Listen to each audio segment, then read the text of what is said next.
Olúwa ṣeun mo kí ọ. Ọlọ́jọ́ bí ìwé ní tẹ́. Olúwa ṣeun. Lẹ́yìn ọjọ́ bí rẹ̀ wẹ́ni tí ìwé ní tẹ́. Olúwa ṣeun. Happy birthday to you o. Ọ̀yà nílé ọlọ́jọ́ bí wa tó ní o. Olórí ọmọọba Orímọlúsì níjẹ̀bú Igbó màlè ní fúnfún kí Olúwa ṣeun màmá ní.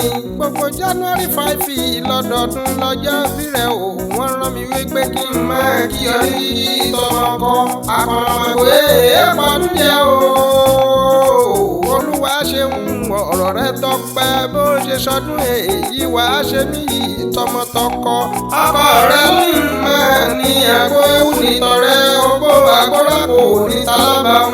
Wà á dàgbà wà dògbò ìrè ọdún tuntun wá bá wọn máa gbé títí dọjọ́ ayé gbogbo. Yé ni Orímọlúsì àdòròkè. Ọmọ ló fọwọ́ rẹ̀ ṣe tì í yá jẹ́. Ọmọ lọ́jà àgbo. Ọmọ òun bí orí ń bẹ́sẹ̀ rè orí ló máa lásìkí. Ọmọ nígbò Adésùnre èèmọ̀ ẹ̀yẹ ń dájú onígbò yìí. Ọmọ ògbọ́rọ̀ pàkúdé. Ọmọ dúró mi tó fà bá bí ẹtún ló ṣe. Ọmọ oúnjẹ wọ́n sì wọ ni òun kún gé sí. Ọmọ adẹrú bí ẹni dẹran. Ọmọ lóríkì tó yìnbó ò gbọ́dọ̀ gbọ́. Ọmọ lóríkì tó yìnbó ò gbọ́dọ̀ jẹ́. Òyìnbó lówó bàbá tó bí ọlówó. Òyìnbó bímọ bàbá tó bí ọlọ́mọ bímọ. Òyìnbó kọ́lé bàbá tó bí ọlọ́mọ kọ́lé. Àwọn òyìnbó lè pé òyìnbó ológun. Olúwa ṣeun ìwọ ni mò ń kúkú ń kí òjèrè. Ọmọ onígbò má fa ọmọ òkè tako.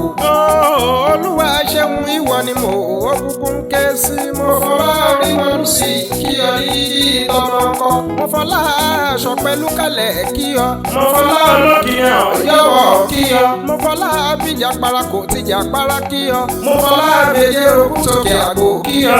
Mo fọlá kẹgbọ́ kí ọ.